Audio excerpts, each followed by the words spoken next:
Hola, nuevamente acá en Leamos y Aprendamos Juntos.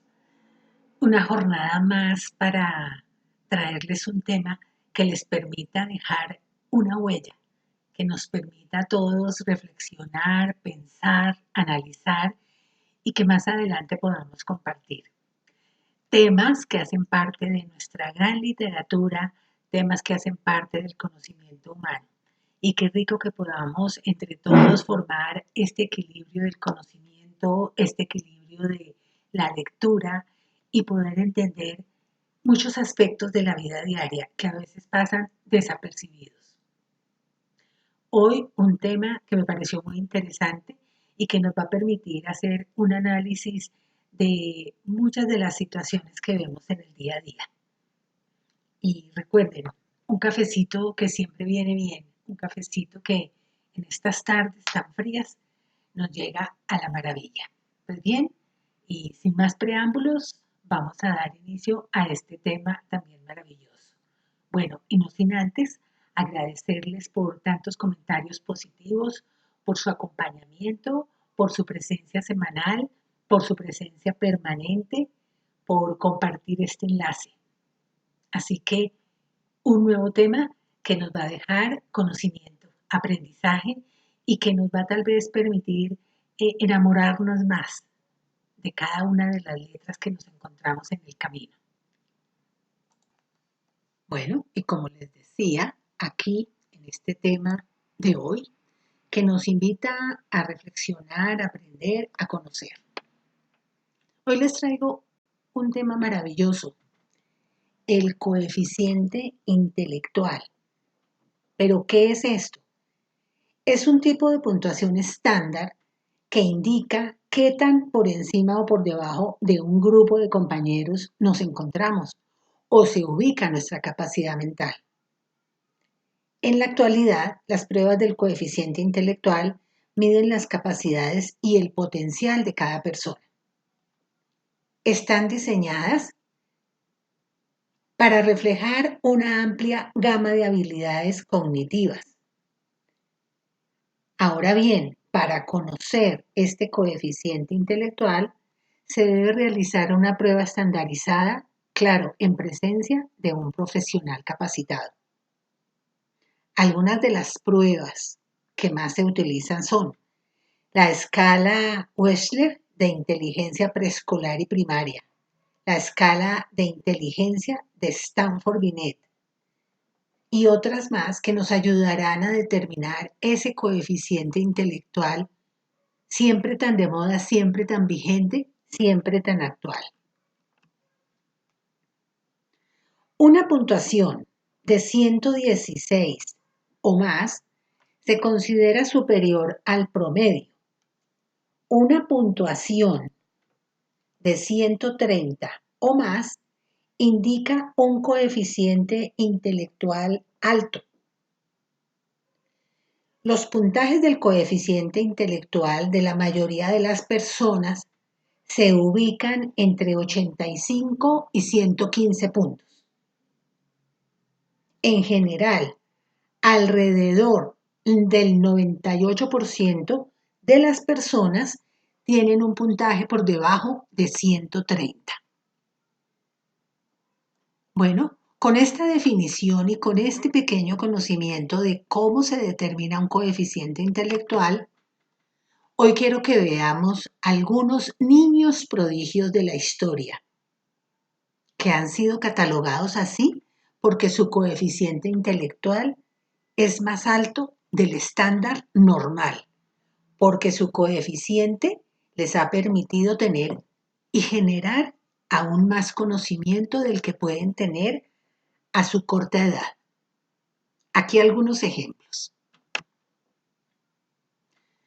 Wolfgang Amadeus Mozart, considerado como uno de los mejores compositores de música de todos los tiempos, un auténtico maestro y una figura emblemática dentro del clasicismo. Mozart fue un niño prodigio que a los 4 años ya era capaz de interpretar melodías sencillas y de componer pequeñas piezas.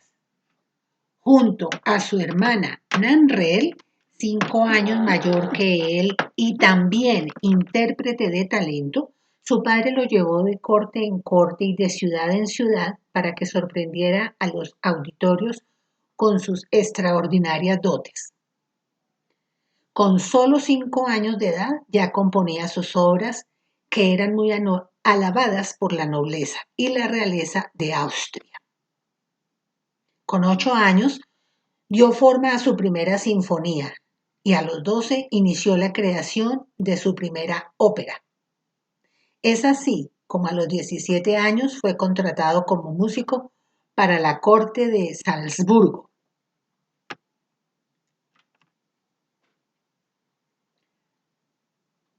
Sofía Kovalevsky, matemática, rusa. Siendo muy niña estudió álgebra y aprendió sola y sin supervisión trigonometría y cálculo diferencial.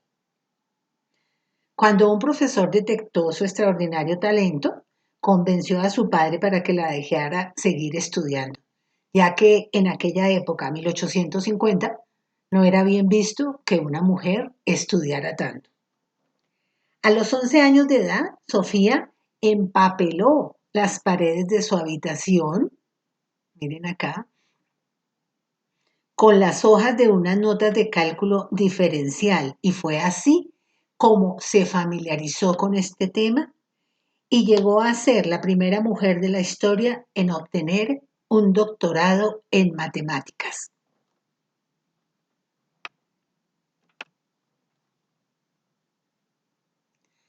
Sakuntala Devi, escritora de la India, también conocida como la computadora humana. Desde pequeña se destacó como una niña prodigio, siendo capaz de aprender matemáticas sin ninguna ayuda. Siendo muy niña, asistió a la universidad y demostró sus habilidades. Fue capaz de extraer la 23 raíz cuadrada de un número de 201 dígitos en 50 segundos y en una ocasión multiplicó dos cifras de 13 números elegidos al azar en tan solo 28 segundos. Este suceso la llevó a quedar registrada en el libro de los Guinness Records en 1982. Sin embargo, siempre sentía una profunda infelicidad y algo de ello era por razones personales, porque a pesar de tener una gran habilidad, no podía monetizarla y manifestó varias veces sentirse presionada para ganar dinero para ayudar a su familia. Hace poco se estrenó una película que lleva como título su nombre y en la cual nos narran toda la vida de esta maravillosa mujer de la India. Otro niño prodigio, Kim On-jong, de la República de Corea, 1962. Su, su coeficiente intelectual es de 210 puntos. Comenzó a hablar a los 4 meses de edad y cuando cumplió un año ya había dominado el alfabeto coreano y 1000 caracteres chinos. También dominaba a la perfección el japonés, el alemán y el inglés.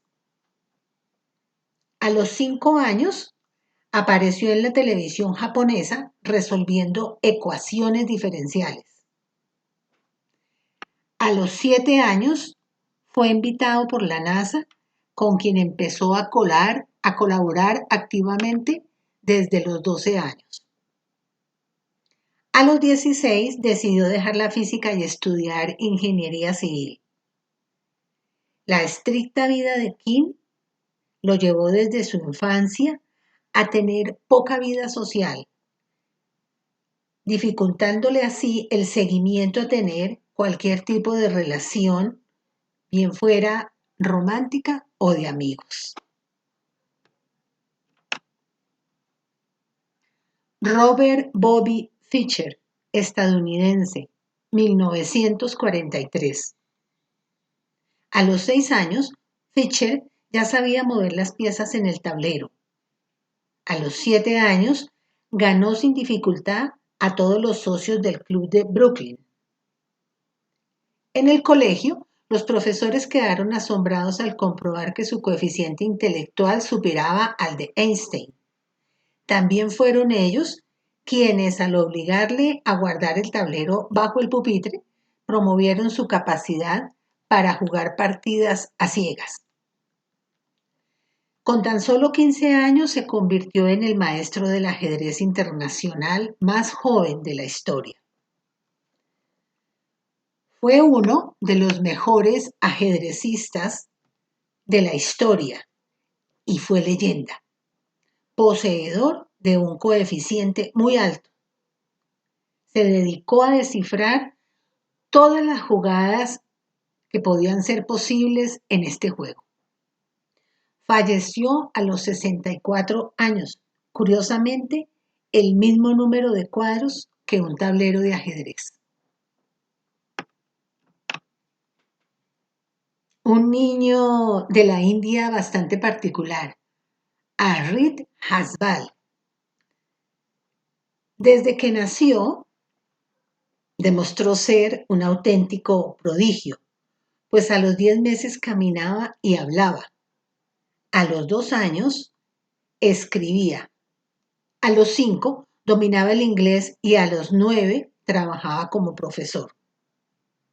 Este pequeño de la India realizó su primera intervención quirúrgica de éxito cuando contaba con solo 7 años de edad, en la cual procedió a separar los dedos de la mano de una niña que se habían quemado. Desde ahí se le conoce como el niño cirujano. Arit desarrolló una pasión por la ciencia y la anatomía. Y después de esa famosa cirugía, Arit fue aclamado como un genio médico en la India. Es el más joven estudiante que asiste a una universidad indígena. También fue invitado a Londres, al famoso Colegio Imperial, para intercambiar ideas con los científicos a la vanguardia de la investigación médica. Su coeficiente intelectual ha sido estimado en 146 puntos. Sigue en su país natal teniendo muchas relaciones con enfermedades, recetas, tratamientos y ayudando a toda su comunidad.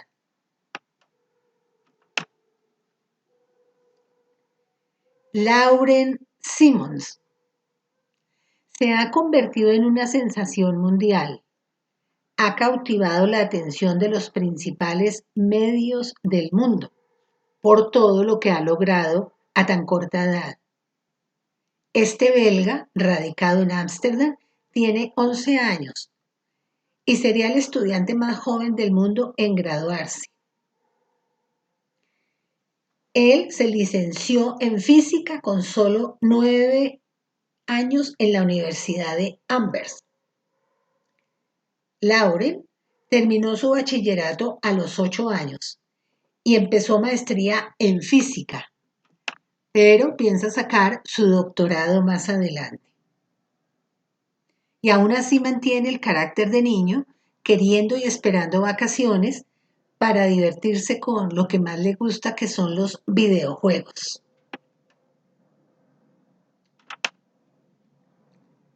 Michael Kearney comenzó a hablar cuando tenía 4 meses y aprendió a leer 6 meses después. Cuando tenía 4 años, Michael tomó pruebas de diagnóstico de opción múltiple para un desafío de matemáticas conocido como el Programa de Matemáticas Temprana de la Universidad Johns Hopkins, y su puntuación se consideró brillante. Michael pronunció sus primeras palabras a los 4 meses. A la edad de 6 meses le dijo a su pediatra, tengo una infección en el oído izquierdo. Igual aprendió a leer a la edad de 10 meses. Con solo 10 años logró aparecer en el libro de los Guinness Records. Este niño de origen hawaiano ya contaba con un título universitario a esta edad. Obtuvo más títulos académicos, por lo que se convirtió en el joven con mayor número de titulaciones y premios académicos. Además, ganó $1.000.000 en un concurso televisivo llamado Gold Rush en 2006. Pero también tenemos niños prodigios en Colombia. Miguel Ángel Rojas. El coeficiente intelectual de este niño genio superó los 160 puntos. Con tan solo 2 años, fue descubierto en un programa de televisión, sorprendiendo a su familia al demostrar que se sabía el abecedario completo en inglés y en español. Aprendió a leer muy pequeño y hoy en día ha leído más de 38 libros. También escribe, lee e interpreta tratados de astronomía. Su mente prodigiosa le ha permitido conocer muchas cosas que aún para nosotros los adultos son desconocidas. Habla inglés y ha empezado a estudiar ruso y árabe y conoce perfectamente el comportamiento del cuerpo humano. Pero para sus padres ha sido muy difícil educar a este niño, ya que con estas capacidades mentales no ha sido fácil encontrar un colegio que tenga docentes capacitados para enseñar a un estudiante de estas condiciones. Su condición lo ha llevado a cursar estudios de manera acelerada. Y lo más seguro es que más adelante pueda cumplir su sueño de pertenecer a la NASA. Otro niño colombiano, prodigio, Francisco Javier Vera. A pesar de contar con solo 12 años, es un activista que defiende el medio ambiente y los derechos humanos con una inusual elocuencia. En marzo de 2019, este defensor de los animales tenía 9 años y decidió dedicarse a la defensa del medio ambiente, queriendo fundar un movimiento con los compañeros de colegio y de barrio. Su padre lo apoyó comprándole un megáfono para sus marchas y lo logró. En su pequeña localidad de Villeta empezó a hacer unas marchas invitando a toda la población al mejor manejo del medio ambiente y al mejor uso de los recursos que tenemos. En diciembre de 2019 se presentó en el Senado en la sesión plenaria y allí dio una pequeña charla invitando a todo el Senado a luchar contra la fracturación hidráulica y los plásticos de un solo uso, de tal manera que se ganó un puesto en la COP26 para hablar de la diversidad en las exuberantes cascadas de Villeta. Este niño le gustaría ser político, pero en este momento piensa que quiere ser eso, un niño, jugar basquetbol, disfrutar de sus amigos, de su familia, pero seguir con su movimiento en defensa del medio ambiente. Ahora bien, un caso muy particular y que nos va a permitir a nosotros tener como algo de en qué pensar, algo de razonar, algo para ver un poco más allá y es un experimento hecho prodigio. William James, estadounidense, nacido en 1898. William es uno de los cerebros más fascinantes de nuestra historia reciente. Se considera que es la persona con el coeficiente intelectual más alto, concretamente 260 puntos. Con 18 meses de edad podía leer el periódico y con 8 años hablaba 8 idiomas y había escrito 4 libros.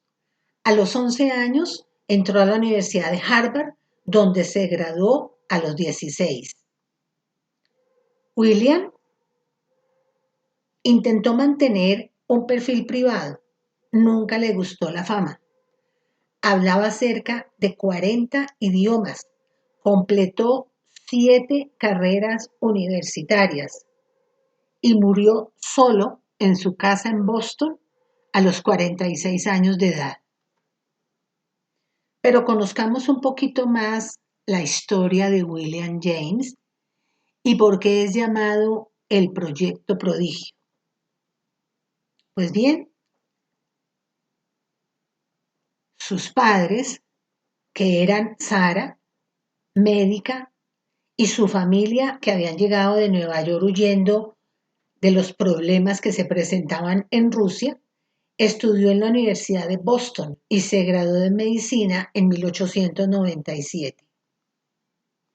Estando allí en la facultad, conoció a Boris Sidis, médico psiquiatra y filósofo, que publicó muchos libros y artículos. Él también era inmigrante, había llegado en 1887 a Estados Unidos, huyendo de la persecución política de su país de origen, Ucrania. Tenía 17 años cuando se incorporó al ejército ruso. Los padres de William elaboraron un proyecto un poco demencial: tener un hijo y estimularlo para que fuera un pequeño genio. Boris y Sara eran jóvenes y ambiciosos.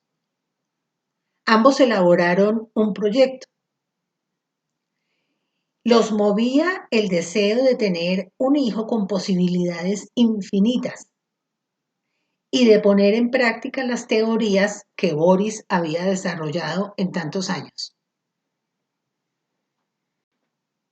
Así que Boris no sería el primero ni el último en usar a su propia familia como conejillo de Indias.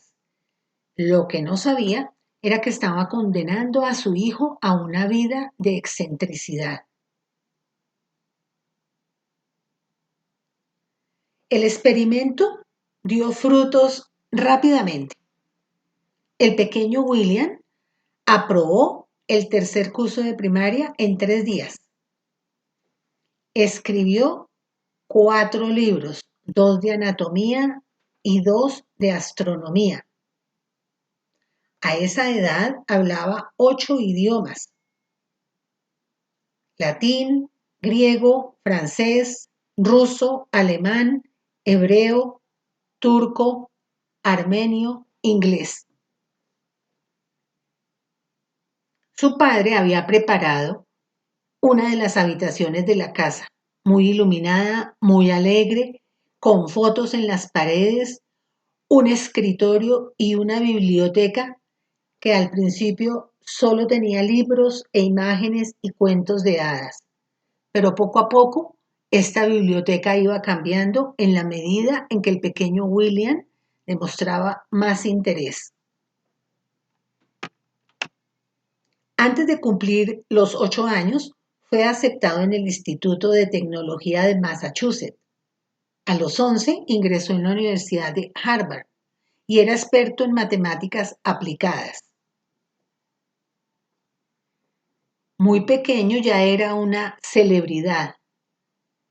Los diarios le dedicaban páginas enteras y sobre todo hablaban de cómo desarrollar y crear un debate alrededor de la forma de su crianza. cómo llegar a determinar si era posible crear un genio, si era posible crear un prodigio. Posteriormente, William empieza a sentir los efectos de la soledad, porque a pesar de ser un intelectual ambicioso, la comunidad científica le dio la espalda. No querían ser partícipes de este proyecto ni generar en otros padres este proyecto ambicioso, esta locura de crear un hijo genio, un hijo prodigio. También empezó a sentir muchas migrañas que lo atacaban diariamente, enfermedad que posteriormente lo llevaría a la muerte. Siempre estaba torturado por sus padres, que lo obligaban a tener largos periodos en pruebas de medición de inteligencia. Una noche se escapó harto de ser considerado conejillo de Indias. Vivió un tiempo de incógnito lejos de sus padres, pero regresó a casa y al no poder soportar esta presión, nuevamente decide retirarse, decide vivir solo en un departamento de Boston. Allí se encerró, no volvió a salir, hasta que lo encontraron en el piso, muerto por una embolia cerebral, en este pequeño apartamento donde vivió mucho tiempo encerrado. Muere el 17 de julio de 1944. Como ven, me gustaría dejar algo de reflexión en este tema y es qué maravilla que nuestros hijos y que nuestros niños y los niños de todo el mundo sean inteligentes, tengan habilidades. Hoy la globalización nos lleva a estar cerca, la conectividad nos lleva a encontrarnos en todos los mundos en un abrir y cerrar de ojos. Pero nuestros niños necesitan infancia, necesitan diversión, necesitan amigos, necesitan padres que los vean en cada momento de su etapa, como niños cuando son niños, como adolescentes cuando sean adolescentes. Y la sonrisa de un niño, la felicidad de un niño no se puede cambiar nunca solo por la necesidad de decir que tenemos un niño prodigio o un niño más inteligente que otro. Siempre serán inteligentes los niños en la medida en que tengan las herramientas para desarrollar su propio coeficiente intelectual, no el coeficiente impuesto, sino el coeficiente que tengan.